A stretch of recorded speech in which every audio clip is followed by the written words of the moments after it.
જય દ્વારકાધીશ મિત્રો, આજે હું લાવી છું એક નવી વાર્તા, આકાશની બુલબુલ. તો સાંભળીએ મિત્રો. અરે બુલબુલ આવી ગઈ કોલેજથી? કેવો રહ્યો આજનો દિવસ? આંગણામાંથી દિવાનખંડમાં પ્રવેશી રહેલી બુલબુલને જોઈ તેની મમ્મીએ રસોડામાંથી સાથ દેતા પૂછ્યું, અને રોજની આદત મુજબ યાંત્રિક રીતે જ તેમનો હાથ પાણીનો ગ્લાસ ભરવા દોરાયો. પાણી લઈ તેઓ પોતાની લાડકી દીકરી પાસે પહોંચ્યા, જે આજે થોડીક ચીડાયેલ લાગી રહી હતી. સોફા પર ઘા કરેલ કોલેજ બેગ, વિખરાયેલા વાળ અને નાક પરનો ગુસ્સો તેની નારાજગી સાબિતી પૂરતા હતા. અને મમ્મી ધાવ્યા આપતો પાણીનો ગ્લાસ અવગણીને બુલબુલે ગુસ્સામાં આવી જઈ બોલવાનું શરૂ કર્યું. બસ મમ્મી, બહુ થયું. આ બુલબુલ બુલબુલ છેલ્લા 20 વર્ષથી આ નામ સાંભળીને મારા કાન પાકી ચૂક્યા છે. આજના આધુનિક જમાનામાં મારું આવું ગામઠી નામ બુલબુલ? અરે તમારે નામ રાખવું જ હતું તો કંઈક સારું રાખી લેતા. આવા નામ હવે માત્ર ભોજપુરી ફિલ્મોમાં જ સાંભળવા મળે છે. અને પેલું નવું રિમિક્સ આઇટમ નંબર નાચ મેરી બુલબુલ. કોલેજમાં છોકરાઓ રીતસરનો નાકમાં દમ કરી રાખ્યો છે. લોફર સાલાઓ, અને આ કાંઈ મારી જોડે પહેલી વારનું નથી. પેલું કેરેક્ટર હતું ને બુલબુલ પાંડે, એની પરથી પણ લોકોએ મને ઘણી ખીજવી હતી. And now fine INF is INF. હવે મેં ધારી લીધું છે આ નામનું ચેપ્ટર કોઈ પણ રીતે પૂરું કરવું જ રહ્યું. એક ધારું બોલતા તેને હાફ ચડવા લાગ્યો અને એ શ્વાસ લેવા રોકાઈ. અરે બુલ, હોઠ સુધી આવેલું દીકરીનું નામ તેના મમ્મીએ તેની નારાજગીથી જોતા પાછું ગળી જવું પડ્યું અને સુધારી લેતા બોલ્યા, અરે દીકરા, પહેલાં પાણી તો પી લે, પછી તારે જે કહેવું હોય એ કહેજે. ના, હવે મારે માત્ર કહેવું નથી, કરીને પણ બતાવવાનું છે. શું નામ બદલી બહુ થયું? આ બુલબુલ બુલબુલ. ભલે મારે સરકારી કચેરીઓના ગમે તેટલા ધક્કા ખાવા પડે, પણ હવે તો હું નામ બદલીને જ જંપીશ.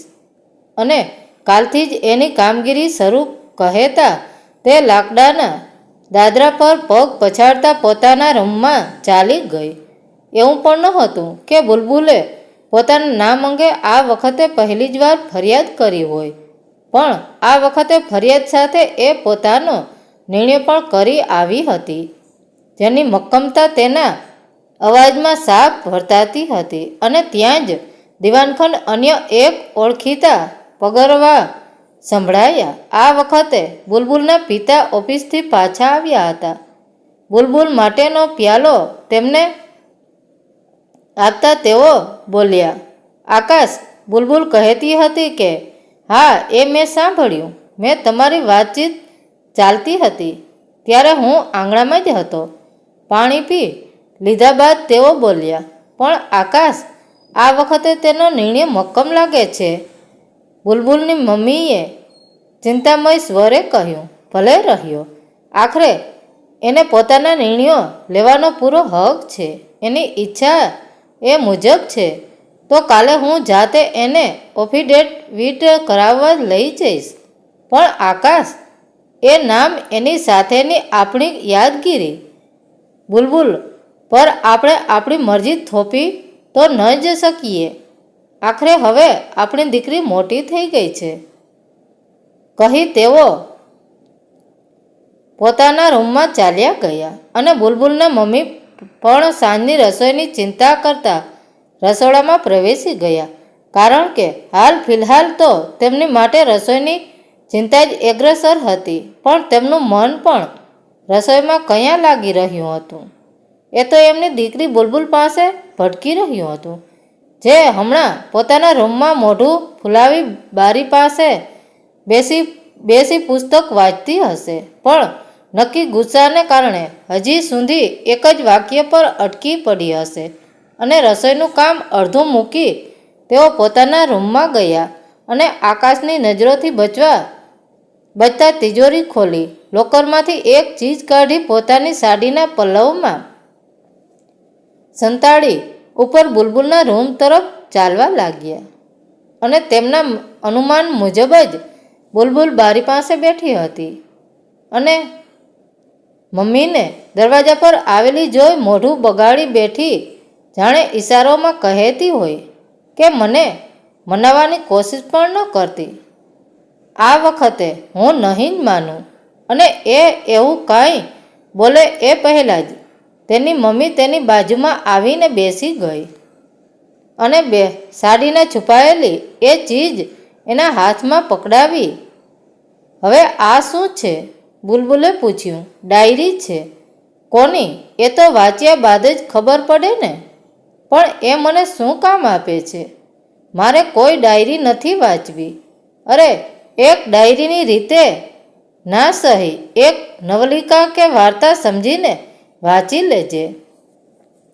મમ્મીએ આખરી દાવ નાખતા કહ્યું, કારણ કે તેઓ બખૂબી જાણતા હતા કે વાંચનની ચીજને બુલબુલ ક્યારેય ના કહે જ નહીં.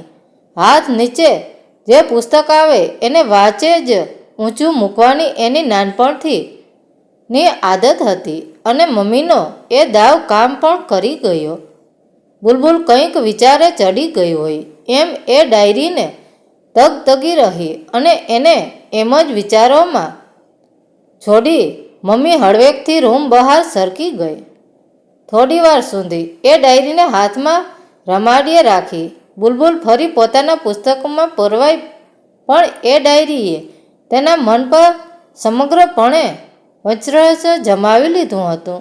મમ્મીને તો લખતા વાંચતા માંડ આવડે છે અને પપ્પાને તો ડાયરી લખવાની આદત પણ નથી, તો આ ડાયરી બીજા કોની હોઈ શકે? વિચાર કરતાં તેણે પોતાનું પુસ્તક બાજુ પર મૂકી ડાયરીને વાંચવા માટે હાથમાં લીધી અને તેના પહેલા જ પાને લખ્યું હતું, હું બુલબુલ. પોતાનું જ નામ વાંચીને તે ઘડીભર એ અક્ષરોને જોતી જ રહી. પણ પછી અચાનકથી તેણે બીજો એક તક કર્યો કે પોતે એક જ બુલબુલ થોડી છે દુનિયામાં, અને તેણે ફરી આગળ વાંચવાનું શરૂ કર્યું. હું બુલબુલ. ઓળખી મને? કદાચ ન પણ ઓળખી હોય અને તે કદાચ એવી આશા પણ કયા રાખી હશે કે હું તને આમ સંપર્ક કરીશ ડાયરી દ્વારા. નથી જાણતી કે આજે આ બધું તને શા માટે લખી રહી છું, પણ આજે ફરીવાર તારી સાથે દિલ ખોલીને વાતો કરી લેવી છે. તારી મારી વાતો એક આખરી વાર યાદ છે તને જ્યારે તું મને પહેલી વાર મળ્યો હતો. હું તો એ બજારમાં નવી હતી, પણ તું એક અનુભવી ધારક લાગતો હતો અને તે પેલી સુંદરી માસીને મારા દારૂડિયા બાપે જેની પાસે મને વેચી મારી હતી, વધારે પૈસા આપીને ફ્રેશ છોકરીને મળવા કહ્યું હતું અને તે એ તને મારા રૂમમાં દોરી લાવી હતી, જ્યાં એક ખૂણામાં હું પોતાના ભારાવદાર અંગોને નાના સ્પર્શન નીચે છુપાવવા મથી રહી હતી, રડતી બેઠી હતી અને તે બારણાને અંદરથી બંધ કરી મારા આંસુઓ પર હાસ્ય વેર્યું હતું, કારણ કે એ આંસુ તારી માટે સાબિતી હતા કે હું સાચો સાચ ફ્રેશ હતી. પણ કોણ જાણે અચાનક તને શું થયું અને તું હસવાનું અટકાવી મારી નજીક આવી મારી લગોલગ બેસી મારા આંસુ લૂછવા લાગ્યો અને હું તને કરગરી રહી, પ્લીઝ મને જવા દો, મને અહીંથી બહાર લઈ જાઓ, મારે અહીં નથી રહેવું. અને તું મને શાંત પાડતો રહ્યો અને કેટલાય દિવસ ત્યાં ગોંધાઈ રહ્યા બાદ મારા ખંભા થકી મને એક સહારો મળ્યો હતો, જેની પર હું માથું મૂકી ધ્રુસકે ને ધ્રુસકે રડી પડી હતી. અને મારા શાંત થયા બાદ તે હળવેકથી મારો ચહેરો હઠ પછીથી સહેજ ઊંચકી મને સંતરું ચુંબન કર્યું હતું. અને મને આજે પણ એ નથી સમજાતું કે શા માટે મેં ત્યારે તારો વિરોધ પણ નહોતો કર્યો અને ચુંબન કર્યા બાદ તું મને સમજાવતો હોય એમ બોલ્યો હતો, હવે તું રડીશ નહીં અને અહીંથી ક્યાંય જવાની જીદ પણ કરીશ નહીં. આજ તારું નસીબ છે. એ વાત જેટલી જલ્દી સ્વીકારી લઈશ એટલું તારા પોતાના માટે સારું રહેશે. અને હું કંઈ કહું એ પહેલાં જ તું ઊભો થઈ દરવાજા સુધી ચાલી ગયો અને ફરી થોડું રોકાઈને બોલ્યો, આપણી વચ્ચે શું બન્યું એ સુંદરીને કહેવાની જરૂર નથી. એને માત્ર એટલું જ કહેજે કે તને થોડોક દિવસ આરામ કરવા દે. બાકીનું એ બાઈ જાતે સમજી લેશે અને હું થોડા દિવસોમાં ફરી તને મળવા આવીશ. અને તારા ગયાની થોડી જ ક્ષણોમાં સુંદરી મારા રૂમમાં આવી હતી અને આવતાની સાથે સળ વિનાની ચાદરને નિહાળતા મૂંઝાતી રહી. ત્યારે તો તેની એ હરકત નહોતી સમજાઈ, પણ આજે એ બધું જ સમજી શકું છું. પણ પછી હરખાતી બોલી, બુલબુલ, આમ જ લોકોને ખુશ રાખીશ તો ઘણી જ આગળ વધીશ. અને તું પણ કમાલ છોકરી છે. પહેલી જ મુલાકાતમાં ધારકને ખોટું નામ કહેવાની આવડત શીખી ગઈ. પેલો હરખ પદુડો તો બહાર નીકળી કોલર ઊંચા કરતા કહેતો હતો, સુંદરી, આ બુલબુલે તો ઘણી મજા કરાવી. પણ હું કંઈ કહું એ પહેલાં જ એણે મારી વાત કાપી નાખતા કહ્યું, અને હવે તું થોડાક દિવસ આરામ કર. નવું છે ત્યાં સુધી શરમ આવશે, પછી તો એ તારી આવડત થઈ જશે અને આમ જ વીતીશ તો પૈસા છાપતી થઈ જઈશ. અને એવી સલાહો આપી સુંદરી બહાર ચાલી ગઈ. અને હું તારા વિચારોમાં તારું આપેલું નામ બુલબુલ, જે સાથે તે મારી આગળ પાછળના સમગ્ર અસ્તિત્વને ભૂંસી માર્યા હતા, અને તારા એ એક વાક્ય બુલબુલે ઘણી મજા કરાવી, એ મને કેટલી સરળતા કરી આપી તેની તને તો કયાંથી ખબર હોય. એ બાદ મને ભરપેટ જમવાનું તો મળતું જ, જોડે જાત જાતના ફળ ફળાદી અને જ્યુસ પીવા આપતા. પણ એ બધું મને એમ લાગતું જાણે બકરાને હલાલ કરતા પહેલાં ખવડાવીને તગડો કરવામાં આવી રહ્યો હોય. પણ એ બધા વચ્ચે હું માત્ર તારી ફરી આવવાની રાહ જોવા લાગી હતી. કેમ, શા માટે, એ તો હું આજે પણ નથી જાણતી, અને કદાચ એ વખતે જાણવાની ઈચ્છા પણ નહોતી. બસ તું ફરી મળે એની જ ઇંતજારી હતી. અને થોડાક દિવસોમાં એ વિરહનો પણ અંત આવ્યો અને સાથે તું આવ્યો. અને આવતાની સાથે જાણે મારો કોઈ સ્વજન હોય એમ મારા હલ અહેવાલ પૂછવા માંડ્યો. અને હું માત્ર તને જોતી રહી. નક્કી આપણા બે વચ્ચે કોઈ જૂનું તૃણાબંધ રહ્યું હશે. અન્યથા આટલી મોટી માયાવી મુંબઈના કમાટીપુરમાં આપણું મળવું પણ ક્યાંથી શક્ય બન્યું હોત. અને એ દિવસે પણ તું મને માત્ર મળવા જ આવ્યો હોય એમ જ વર્ત્યો હતો.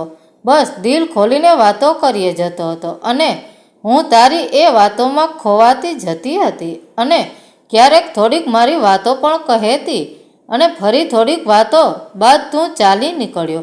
હા, અન્ય એક તસ્તું ચોપડિયા બાદ, અને હું એ વહેમમાં રહી ગઈ કે મારે અહીં માત્ર વાત જ કરવાની છે. પણ ના, હું ખોટી હતી.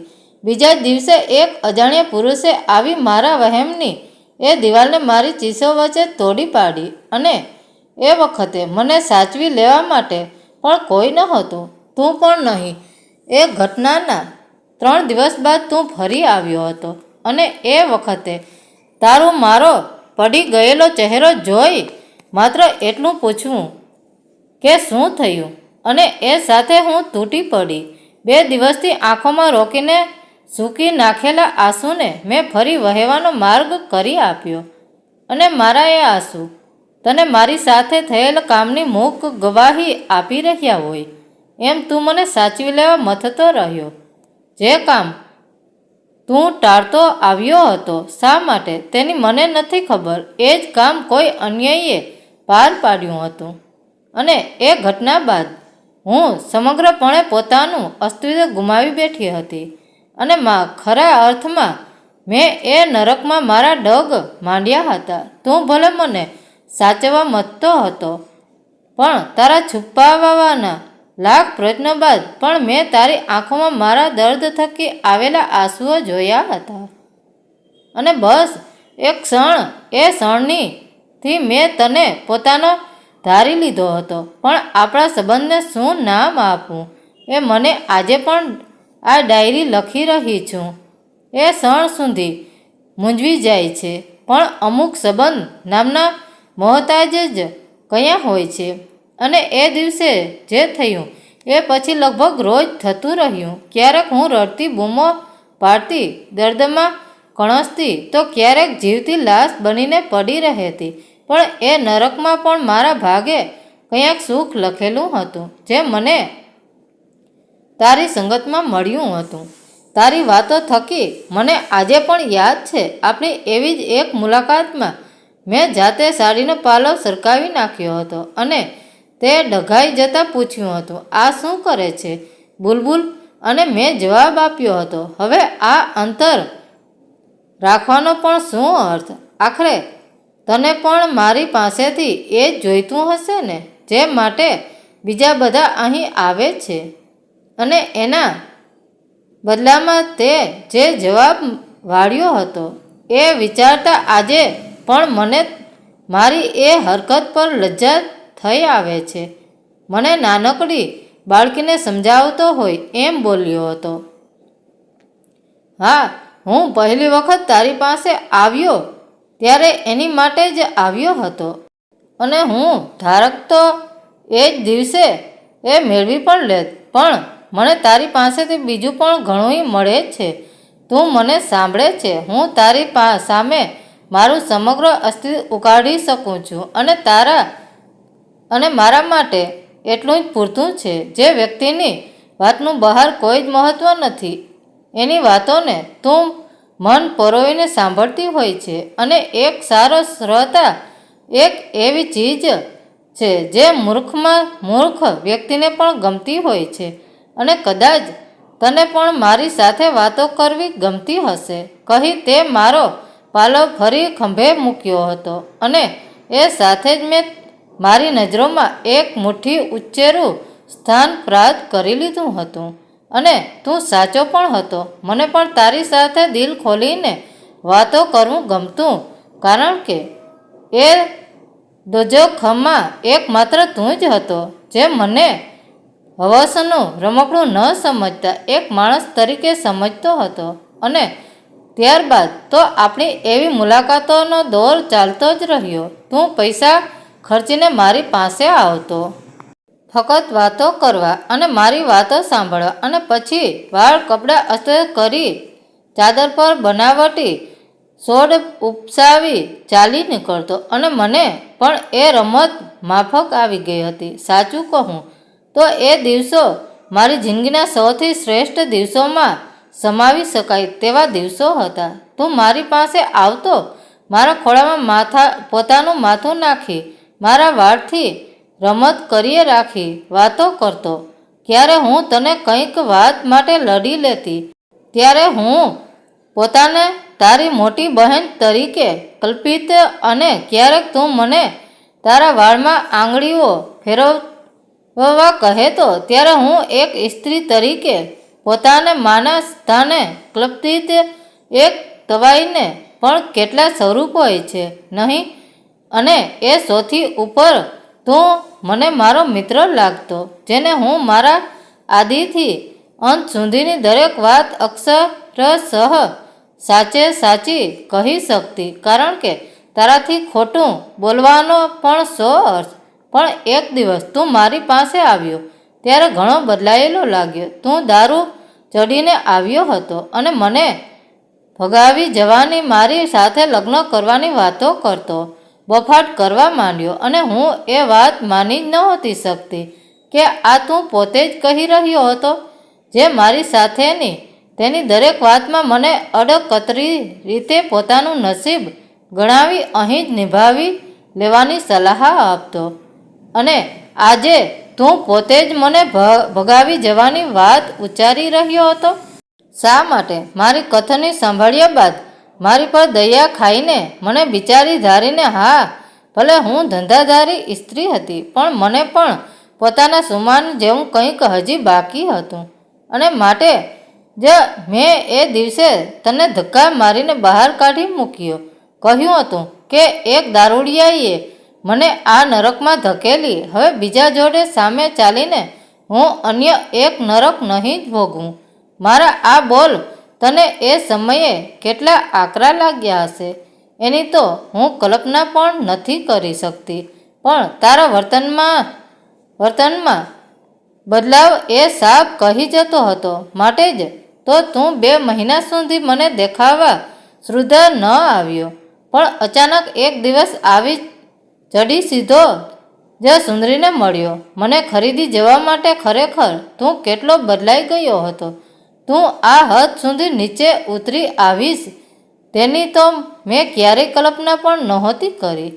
બેશક એક તવાઈ તરીકે હું તારી પત્ની બનવાનું જ સ્વીકારતી, પણ તું જે સ્ત્રીને 2 મહિના પહેલાં તારે પત્ની બનાવવી હતી એને જ તું તારી રખેલ બનાવવા સુધીની નીચતા પર ઉતરી આવ્યો. અરે એના કરતાં તો તું મારી પાસે સીધી માગણી કરી લેતો.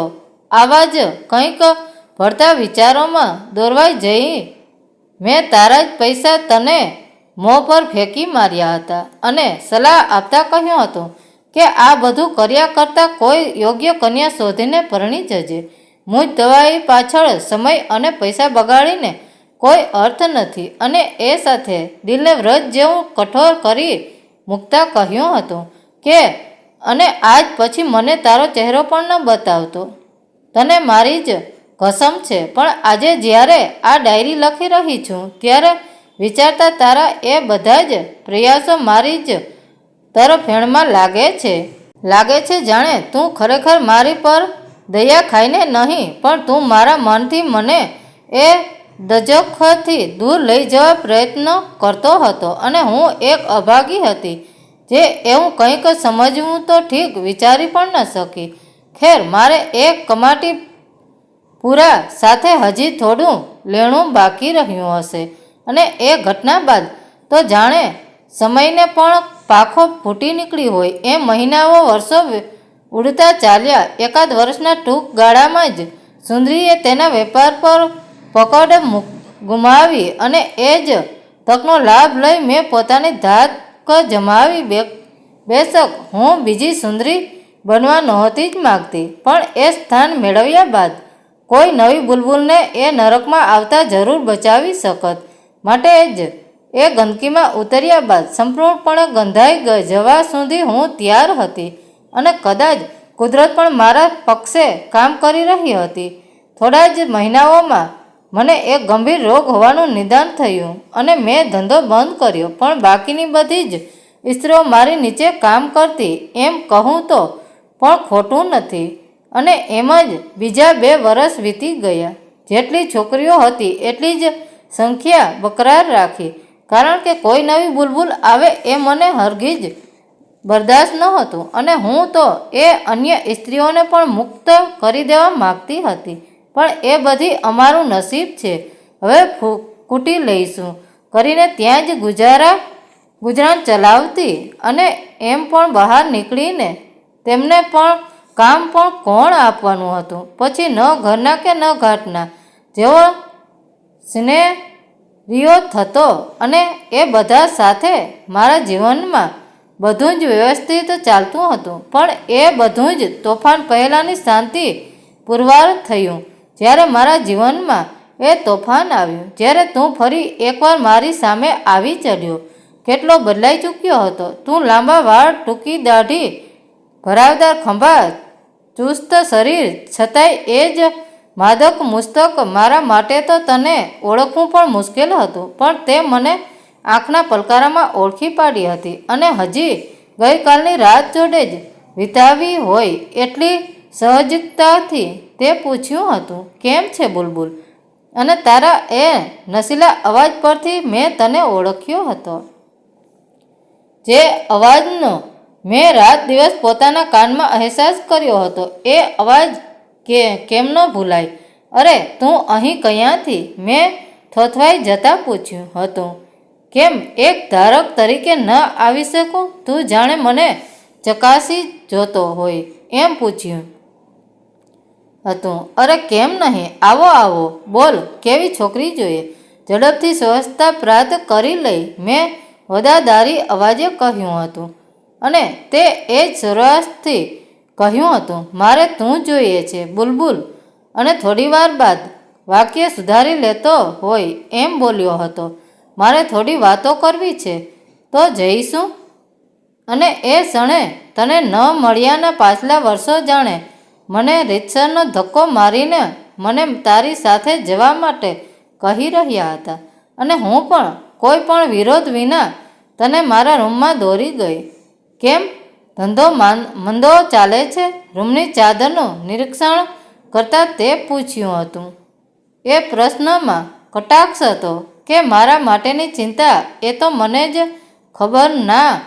મેં મારી તરફથી બંધ કરી દીધું છે. સરસ, બોલ શું લઈશ? ચા કે કોફી કે પછી ઠંડુ મગાવું? કંઈ નહીં. અને આપણા વચ્ચે ક્યારથી આ બધી ઔપચારિકતાની જરૂર પડવા માંડી? અને હું માત્ર તારો થોડોક સમય લઈશ કહેતા એ મને પલંગ પર બેસાડી હતી અને મારા ખોળામાં પોતાનું માથું નાખી દીધું. અને હું પણ યાંત્રિક રીતે જ તારા વાળમાં હાથ ફેરવવા માંડી. મને યાદ છે તને માથામાં એમ હાથ ફેરવડાવવું કેટલું ગમતું. અને ક્યારેક તો એ માટે તું જીદ પણ કરી લેતો. આટલા વર્ષો બાદ મારી યાદ આવી. ક્યારનું મનમાં બબડી રહેલી વાક્ય આખરે હોઠ પર આવી ચડ્યું.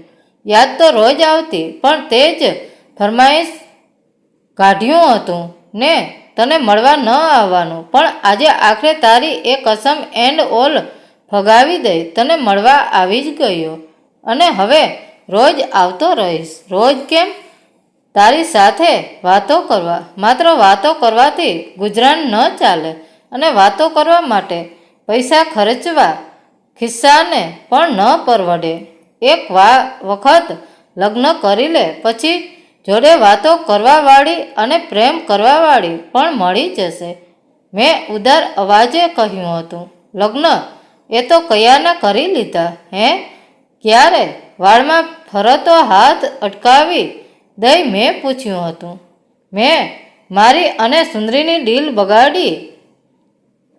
એ પછી એમ તો ઘરેથી પહેલેથી દબાણ હતું જ અને કન્યાઓ પણ જોવાતી રહેતી હતી, પણ હું જ ટાળીએ જતો હતો, કારણ મારું મન તને અહીંથી બહાર કાઢવા પર અટક્યું હતું. હું એ પણ જાણતો હતો કે તું કદાચ મારી સાથે સંસાર ન પણ માંડત, પણ એ બહાને પણ હું તને અહીંથી બહાર કાઢવા માંગતો હતો. પણ ખેર, પછી મારે પણ પરણી જવું પડ્યું. આખો સામેનો એ ઇતિહાસ ભૂંસી નાખતો મેં અન્ય જ પ્રશ્ન કર્યો, તો લગ્ન બાદ પણ અહીં શા માટે આવવું પડ્યું? પત્ની ખુશ નથી રાખતી? અરે હોય કાંઈ, એ ગાંડી તો હદ બહારનો પ્રેમ કરે છે. અલબત્ત એણે જ આજે મને તારી પાસે મોકલ્યો છે. બને જ નહીં. કોઈ પણ પત્ની તેના પતિને એક તવાઈ પાસે શા માટે મોકલે? અને તે ખોળામાંથી માથું કાઢી મારા બંને ગાલ પર હાથ મૂકી કહ્યું હતું, એક તવાઈ પાસે નહીં, એક દોસ્ત પાસે. એ આપણા વિશે બધું જ જાણે છે. મેં લગ્ન પહેલાં જ એને મારી બધી વાત કરી દીધી હતી અને એને મારા અતીત સામે લેશ માત્ર વાંધો ન હતો. અને અચાનક કંઈક યાદ આવ્યું હોય એમ તે મોબાઈલ હાથમાં લઈ વોલપેપર પરનો તારો ફેમિલી ફોટો બતાવતા કહ્યું હતું, જો આ છે મારો નાનકડો પરિવાર. અને સ્ક્રીન પર હાથ મૂકી બોલ્યો જતો હતો, જો આ હું લગ્ન બાદ કેટલો બદલાઈ ગયો છું. નહીં, આ મારી પત્ની અને આ એના હાથમાં જે નાની બેબી છે એ અમારી દીકરી. અરે વાહ, આ દીકરી તો એની માં કરતાં પણ સુંદર છે. કહેતા મેં ફોન હાથમાં લઈ તારી દીકરીના ચહેરા પર આંગળીઓ ફેરવવા માંડી હતી અને પૂછ્યું હતું, શું નામ પાડ્યું છે બેબીનું? અને તું બોલ્યો હતો, બુલબુલ. ઘડીભર લાગ્યું તે મને બોલાવી, પણ પછી ખ્યાલ આવ્યો કે તું તારી બેબીનું નામ કહી રહ્યો હતો, બુલબુલ. અને એ ક્ષણને હું કદાચ ક્યારેય કોઈને શબ્દોમાં વર્ણવીને નહીં કહી શકું. તારા મારા પરના પ્રેમની આનાથી વિશેષ સાબિતી બીજી શું હોઈ શકે કે તું એક તવાઈફ મિત્રની યાદમાં પોતાની ફૂલ જેવી દીકરીનું નામ તેના પરથી રાખી દે. આંસુ સાથેની આંખો અને હરખ સાથેનું મારું અંતર મન એ ઘડીએ પોકારી ઉઠ્યું હતું કે જીવ, આનાથી વિશેષ હજી તારે શું પામવું છે? અને મેં મનોમન નિર્ધાર કરી લીધો કે હવે હું એ કમાટીપુરા મારું ત્યાગનું આખું અસ્તિત્વ છોડીને ચાલી જઈશ, હંમેશા માટે ક્યાંક દૂર. અને એ મુલાકાતને આપણી આખરી મુલાકાત બનાવવાનો મેં નિર્ધાર કરી લીધો. એ પછી પણ તું વાતો કરીએ જ જતો હતો. વાતોમાં તે એમ પણ કહ્યું હતું કે બુલબુલ અને તારી પત્નીને પણ મને મળવા લઈ આવીશ. પણ મારું મન તારી વાતોમાં હતું જ ક્યાં. ઘડીભર તો તારી એ નાની બુલબુલને ચૂમી લેવાની પણ લાલચ જાગી, પણ આખરે મન મક્કમ કરી ચાલ્યા જવાનું નક્કી કરી જ નાખ્યું, કારણ કે પુરુષના મનને એક તવાઈફથી બહેતર દુનિયાની કોઈ પણ સ્ત્રી ન સમજી શકે. અને હું નહોતી ઈચ્છતી કે ભવિષ્યમાં પણ મારા થકી તારા પારિવારિક જીવન પર ઊની આંચ શ્રદ્ધા આવે. અને માટે જ તારા ગયા બાદ થોડાક જ કલાકમાં હું એ જગ્યા છોડી ચાલી નીકળી હતી. ક્યાં જવાની હતી, શું કામ, આગળ શું કરવાની હતી, એવા પાયાના પ્રશ્નોના પણ મારી પાસે કોઈ જવાબ નહોતા. બસ એ સ્થળ તારા જીવન પરનું મારું લહેણું એ દિવસે સમાપ્ત થતું હોવું જોઈએ. પણ છતાંય જો ને માનવ સહજ સ્વભાવથી પ્રેરાઈ તારી પાસે મારી એક યાદગીરી સ્વરૂપે આ ડાયરી મૂકી જવાની લાલચ ન જ ખડી શકી. કસમ છે તને મારી યાદ આવે ત્યારે વાગોળવા માટે કંઈક તો હોવું જોઈએ ને, જેને મેં મનથી સ્રોત માની લીધો હતો. એની યાદના નામ પૂરતું પણ મારી પાસે વિરહના એ 3 વર્ષોમાં કંઈ જ નહોતું. માટે જ તને આ ડાયરી લખીને પહોંચતી કરું છું. અને એ સાથે તારી પાસેથી એક છેલ્લી અપેક્ષા એ રાખું છું કે મને ક્યારેય શોધવાની કોશિશ ન કરતો, કારણ કે તારી આ દોસ્તે જે નિર્ણય લીધો છે તેની પર સહેજ વિશ્વાસ રાખજે. તારી એક દોસ્ત તરીકે ભાભીને મારી યાદ આપજે. અને મારી એ નાનકડી બુલબુલને તેની આ બુલબુલ માસીનો ખોબો ભરીને વહાલ આપજે. અને તારા માટે એટલું જ લખીશ, પોતાનું ધ્યાન રાખજે. લિખિતિંગ આકાશની બુલબુલ. અને ડાયરીનું એ અંતિમ વાક્ય વાંચી બુલબુલનું મગજ બહેર મારી ગયું. શું આખી ડાયરી મારા પિતાને આકાશને ઉદ્દેશીને લખાઈ હતી? અને આ ઉપરાંત પણ અનેક પ્રશ્નો તેના મનમાં આકાર લઈ રહ્યા હતા. શું પપ્પાનું એક તવાઈફ જોડે અને મમ્મી એને આ બધી ખબર છે? ના, કદાચ એવું પણ બને કે પપ્પાએ તેને અડધી વાત જ કરી હોય. મારે મમ્મીને આ વાંચી સંભળાવવું જોઈએ. અને એ સાથે બુલબુલ ઝટકા સાથે ઊભી થઈ અને નીચે તરફ ચાલવા માંડી. ડાઇનિંગ ટેબલ સાફ દેખાતું હતું, પણ ત્યાં હજી એક થાળી ઢાંકીને મુકાઈ હતી. અને તેને યાદ આવ્યું કે હજી પોતે જમી નથી અને કદાચ મમ્મીએ જમવા માટે પણ બોલાવી હતી, પણ પોતે ડાયરીમાં એટલી ખોવાઈ ચૂકી હતી કે રાત થયાનો ખ્યાલ તો ન જ આવ્યો. પણ પોતાને ખાવા પીવાનું પણ ભાન ન રહ્યું. અને એ બધા કામ વગરના વિચારો ઝાટકી દઈ તે રસોડા તરફ ખેંચાઈ, જ્યાં હમણાં તેના મમ્મી રાતના વાસણો ઉટકી રહ્યા હતા. અને બુલબુલ ચહેરાના ભાવ જાણે વાંચી ગયા હોય એમ બોલ્યા, તો બુલબુલ તે ડાયરી વાંચી લીધી. એમને પણ અમુક સવાલ જવાબ ન આપવા માટે જ પૂછતા હોય છે, કારણ કે સામેવાળાના સવાલમાં જ આપણો જવાબ રહેલો હોય છે. અને બુલબુલ પોતાના મનમાં ઉઠતા સવાલોનો સામે મારો ચલાવે એ પહેલાં જ તેના મમ્મીએ તેને ખંભેથી પકડતા કહ્યું, તારે મને કંઈ કહેવા પૂછવાની જરૂર નથી, કારણ કે મને બધી જ ખબર છે. બેશક મને વાંચતા થોડું ઓછું આવડે છે, પણ તારા પપ્પાના મનની સચ્ચાઈ ન વાંચી શકું એટલી પણ અભણ નથી. ખુદ તારા પપ્પાએ આ આખી ડાયરી મને સામે બેસાડી વાંચી સંભળાવી છે, પણ તને કોઈ વાંધો નથી? અરે વાંધો એ શું કામવાળી? અમુક સંબંધો શરીરના સંબંધોથી પરે હોય છે. જ્યાં બે મનનું શ્રુદ્ધ મિલન હોય ત્યાં વાંધો ઉઠાવનાર હું કોણ? તો પછી તમારે લોકોએ તેમને શોધવાની તકદીર લેવી જોઈતી હતી. ચાલો આપણે તેમને શોધવા જઈએ. એ હમણાં પણ ક્યાંક નજીકમાં જ હશે. જાણે બુલબુલ હમણાં જ એ ડાયરી મૂકીને ગઈ હોય એવા વહેમમાં તે બોલી, અરે દીકરા, આ કાંઈ આજકાલની વાત થોડી છે. આજથી 17 વર્ષ પહેલાંની આ વાત છે.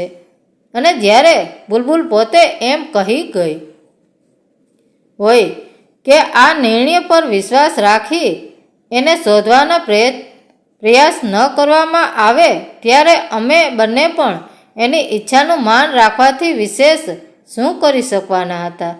મમ્મીની વાત સાંભળી બુલબુલ ઊંડા વિચારોમાં ડૂબી ગઈ, અને જેમ પાણીની જળ કૂકડી શ્વાસ લેવા સપાટી પર આવે એમ તેના વિચારોમાંથી એકાદ પ્રશ્ન તેને વળી પાછી વર્તમાનમાં સપાટી પર લઈ આવતા. તો મારા નામ પાછળનું કારણ આ છે, તે સ્વાગત જ બોલી.